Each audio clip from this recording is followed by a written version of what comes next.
El Sabueso, de Howard Phillips Lovecraft. 1. En mis torturados oídos suena sin cesar una pesadilla de aleteos y convulsiones, y un aullido lejano y apenas perceptible como de algún sabueso gigante. No se trata de un sueño, y tampoco, me temo, de la demencia, pues han sucedido demasiadas cosas como para poder refugiarme en estas dudas piadosas. San John es ahora un cadáver descuartizado, solo yo sé por qué, y por eso estoy a punto de saltarme la tapa de los sesos, por temor a acabar de la misma forma.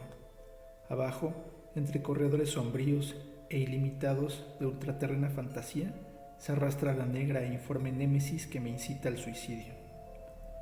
Que el cielo me perdone la locura y la morbosidad que nos empujó a ambos a tan monstruoso destino. Aburridos de la monotonía de un mundo prosaico, donde incluso los goces de la aventura y la ensoñación se acababan pronto, San John y yo habíamos seguido con entusiasmo todos los movimientos estéticos e intelectuales que prometían alivio a nuestro devastador hastío. En su momento hicimos nuestros los enigmas de los simbolistas y el éxtasis de los prefarreelistas, pero enseguida las nuevas modas perdían toda su divertida novedad y atractivo. Solo la sombría filosofía de los decadentes continuó atrayéndonos, y solo la encontramos poderosa incrementando gradualmente la hondura y perversidad de nuestras penetraciones. Baudelaire y Huysmans pronto perdieron todo su encanto, hasta que al fin solo nos quedaron los estímulos más directos producidos por experiencias o aventuras antinaturales. Esta necesidad extrema de emociones fuertes fue la que nos llevó a emprender aquella trayectoria detestable, que incluso en mi presente estado de pavor rememoro con vergüenza y timidez. Esa atrocidad desmedida y espantosa que es la abominable práctica del saqueo de tumbas. No puedo revelar los detalles de nuestras espeluznantes excursiones, ni catalogar, aunque fuera parcialmente, los más horribles trofeos que adornan el inclasificable museo que reunimos en la enorme mansión de piedra donde ambos residíamos, solos y sin servidumbre.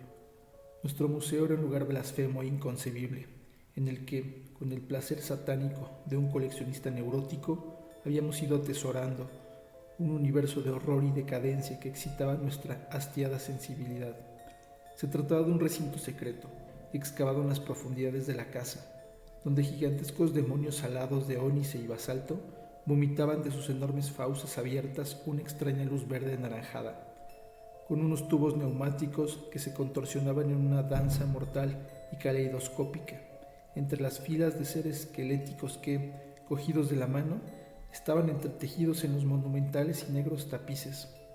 Por aquellos tubos manaban, cuando así lo deseábamos, los aromas que más se adecuaran a nuestro estado de ánimo, el lánguido perfume de los lirios funerarios a veces, otras la hipnótica fragancia del incienso que flota en imaginados santuarios orientales dignos de un rey fallecido, y otras más, cómo tiemblo al recordarlo, el hedor repugnante y embriagador de las tumbas saqueadas. Alrededor de los muros de esta cámara nauseabunda se alimentaban los féretros de antiguas momias, alternados con otros de cuerpos recientes y con aspecto de estar casi vivos, perfectamente disecados y tratados por el arte de la taxidermia, y lápidas usurpadas de los cementerios más viejos del mundo.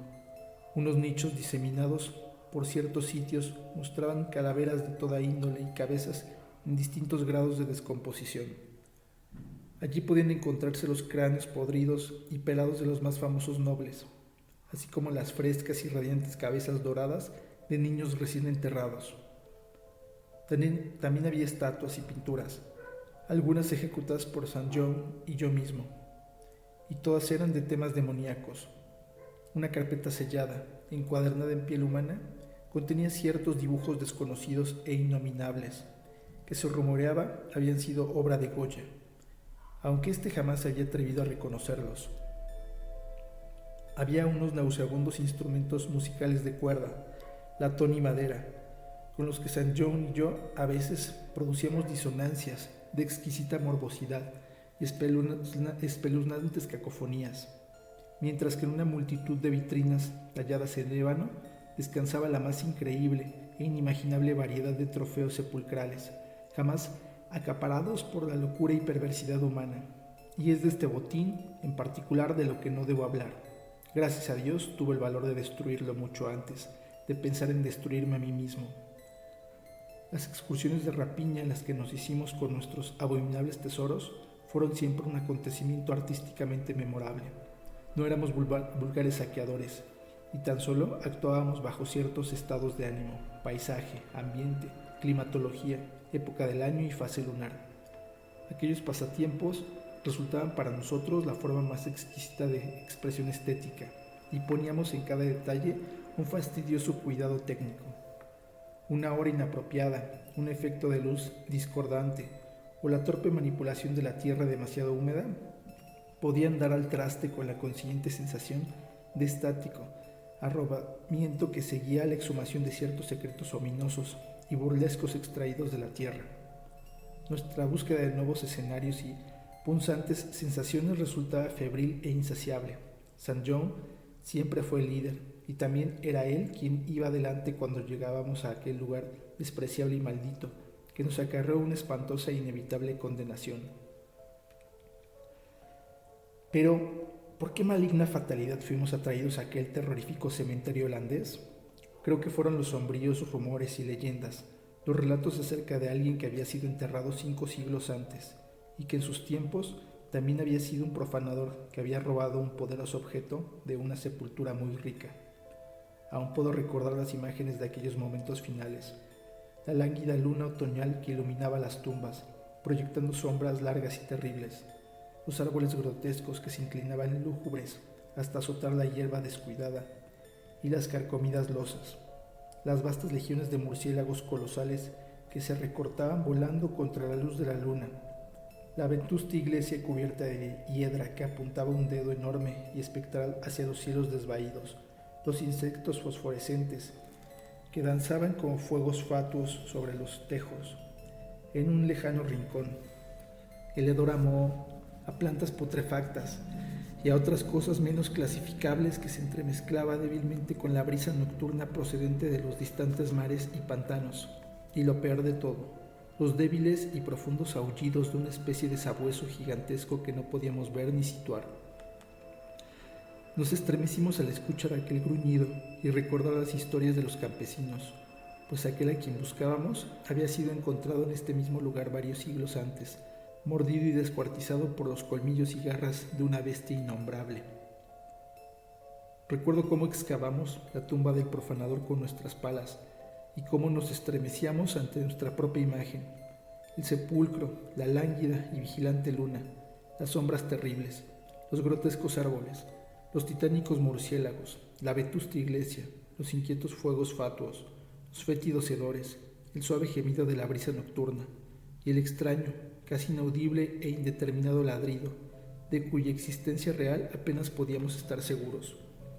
Entonces, empezamos con una sustancia más dura que la tierra húmeda, y descubrimos una caja oblonga y podrida, encostrada por los sedimentos minerales de una tierra largamente imperturbada. Era muy resistente y gruesa, pero tan vieja que al fin pudimos abrirla haciendo palanca y deleitar nuestros ojos con su contenido. Era mucho, sorprendentemente mucho, lo que quedó de aquella cosa, a pesar de los 500 años transcurridos. El esqueleto, aunque deformado en parte por las fauces de la bestia que lo había matado, se conservaba unido con sorprendente firmeza, y nos deleitamos ante la contemplación de la blanca y limpia calavera, y de sus largos y recios dientes, y de sus vacías cuencas oculares, que antaño habían brillado con la misma demencia con la que ahora brillaban las nuestras. En el ataúd había un amuleto de un curioso y exótico diseño, que en apariencia había estado enrollado alrededor del cuello del difunto. Se trataba de una figura convencional que representaba a un sabueso alado y en cuclillas, o a una especie de esfinge con rostro semicanino, y estaba exquisitamente tallado, el gusto del antiguo arte oriental, en una pequeña pieza de jade verde. La expresión de sus facciones era en extremo repugnante y hablaba a un mismo tiempo de muerte, bestialidad y malevolencia. Alrededor de la base había una inscripción en caracteres que ni St. John ni yo pudimos identificar, y debajo, como si fuera la firma del artesano, había tallado una grotesca y formidable calavera. Nada más descubrir el amuleto, supimos que tenía que ser nuestro. En aquel simple tesoro era el lógico botín por la profanación del arcaico sepulcro, y aunque su diseño fuera insólito, ansiábamos poseerlo. Pero cuando lo estudiamos con mayor detenimiento descubrimos que no nos era del todo extraño. En verdad se trataba de un objeto extraordinario, desconocido para el arte y la literatura a la que están habituados los estudiosos equilibrados y sensatos.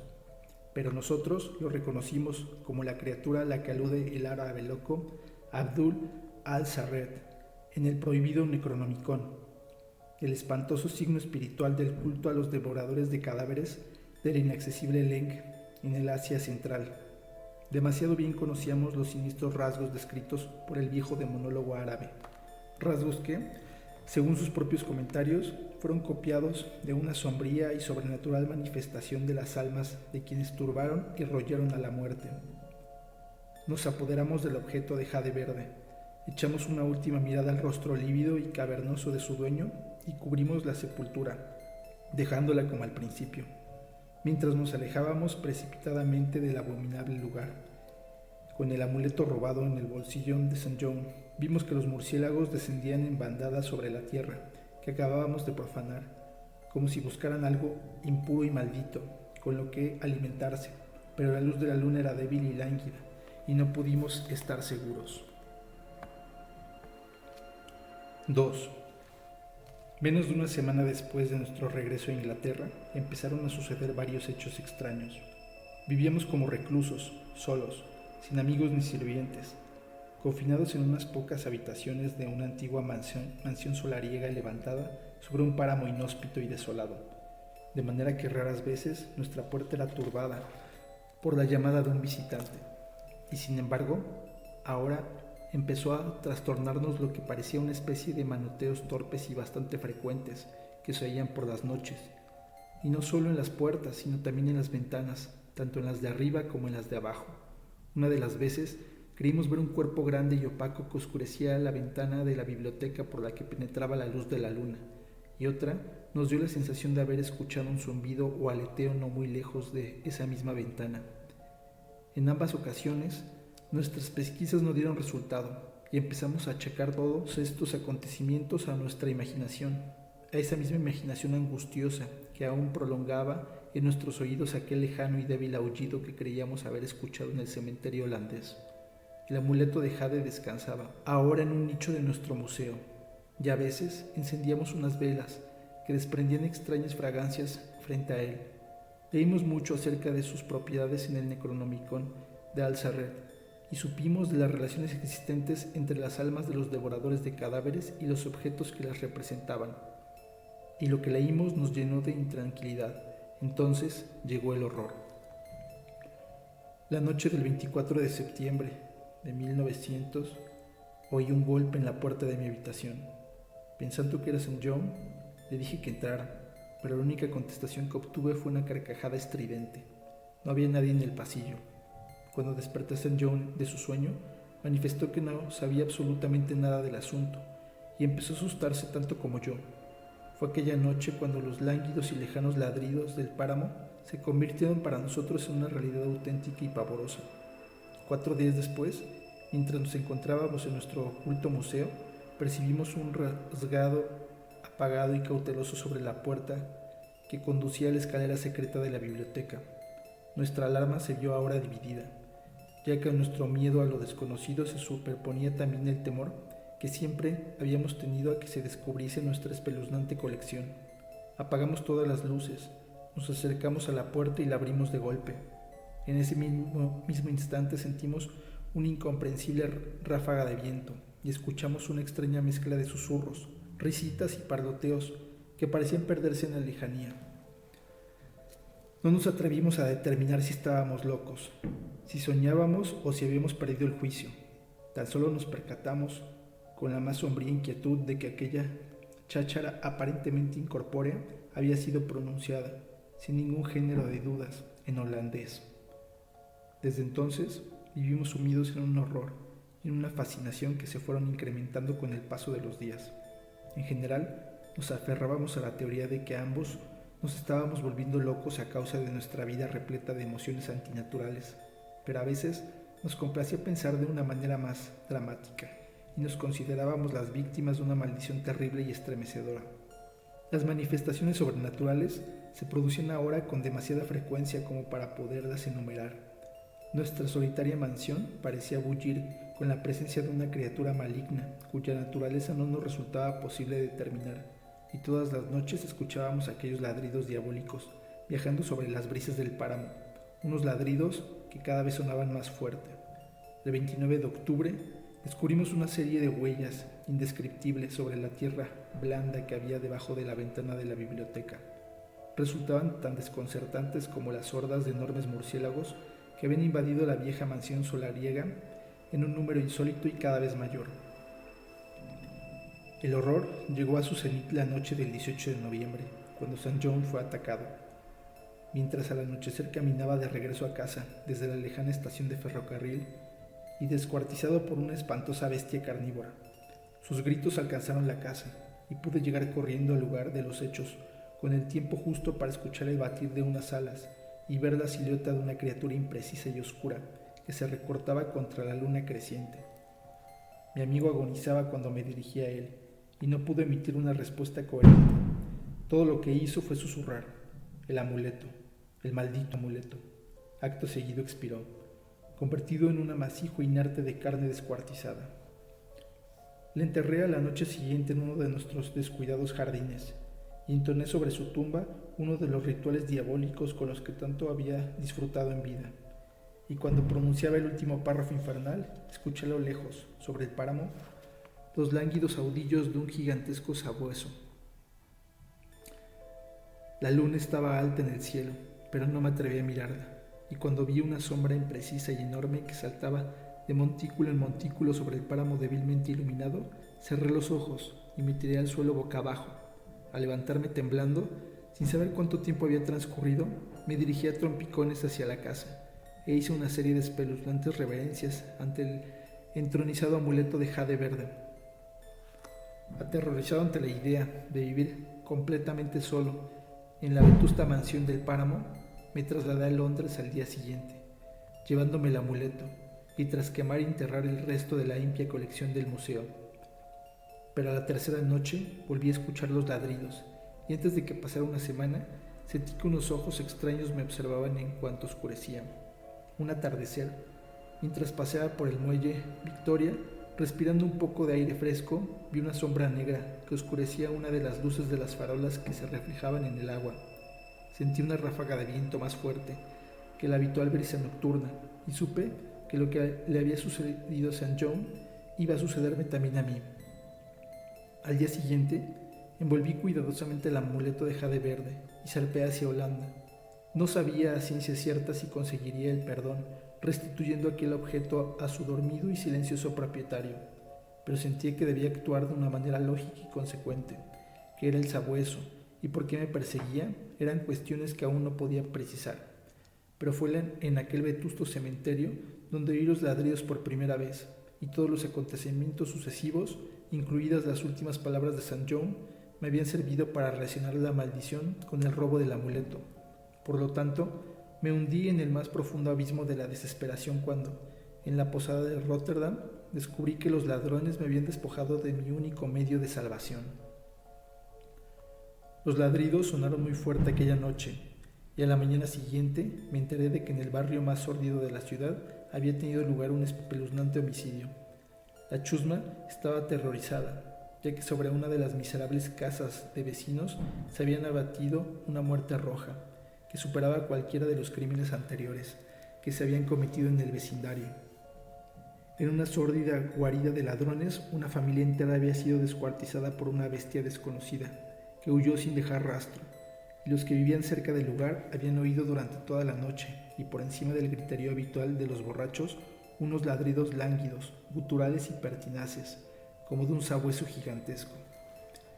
Así que por fin me encontré de nuevo en el malsano cementerio donde una pálida luna invernal dibujaba unas sombras pavorosas y los árboles desnudos se inclinaban hoscamente para rozar la hierba escarchada y las decrépitas sepulturas.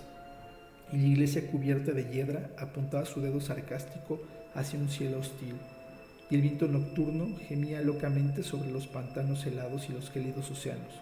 Los ladridos sonaban entonces muy débiles, y cesaron por completo cuando me acerqué a la antigua sepultura que anteriormente había profanado, y espanté a la extrañamente numerosa horda de murciélagos que habían estado revoloteando sobre ella.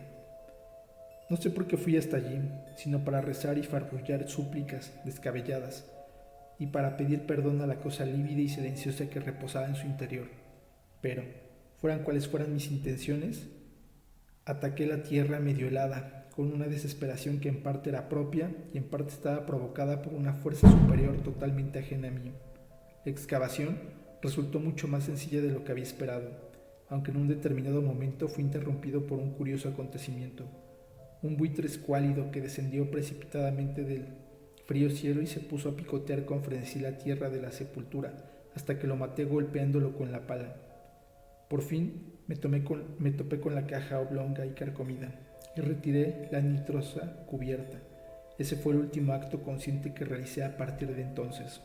Porque, acurrucado en el interior de aquel ataúd centenario, rodeado de un abigarrado séquito de enormes, nervudos y dormidos murciélagos, yacía el huesudo ser al que mi amigo y yo habíamos robado, y no se encontraba limpio y plácido como lo habíamos visto la primera vez, sino cubierto de costras de sangre y espeluznantes jirones de carne y pelos, y me miraba pleno de conciencia desde sus órbitas fosforescentes, con sus afiladas y sanguinolentas fauces entreabiertas, en una sonrisa que se mofaba de mi segura condenación.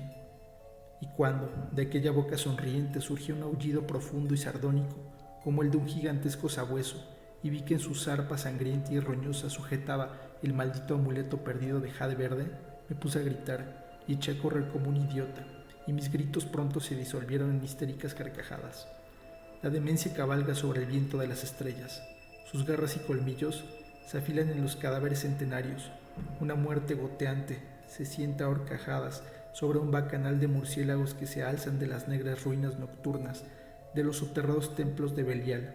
Y ahora, mientras los ladridos de esa monstruosidad descarnada se hacen cada vez más fuertes y los furtivos revoloteos de esas malditas bestias aladas se cierran en torno a mí, me valdré de mi revólver para obtener el olvido, que es el único refugio para escapar de lo innominado y de lo innominable.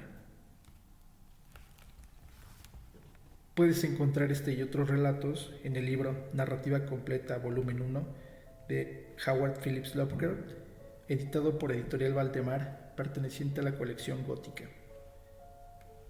Si el video te gustó, te agradecería que le dieras pulgar arriba y lo compartieras. Yo soy Uriel y te veo en un próximo video.